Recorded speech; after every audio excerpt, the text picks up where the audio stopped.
নমস্কার, শুভ সন্ধ্যা। আমার কবিতার নাম স্পর্শকাতর।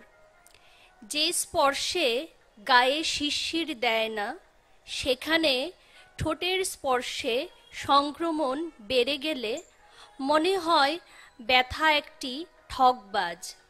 যাপনে মানুষ একা হলে ব্যথা বাড়ে, চোখে জল এলেও নির্বাক। আধারের উষ্ণ শ্বাসে চামড়া স্পর্শ হলেও মন নিখোঁজ হয়। তুলু ভারী হয় রক্তে, অথচ মাছি স্পর্শ করলেও উড়ে গিয়ে ডাস্টবিন হয় তার শেষ গন্তব্যে। নমস্কার।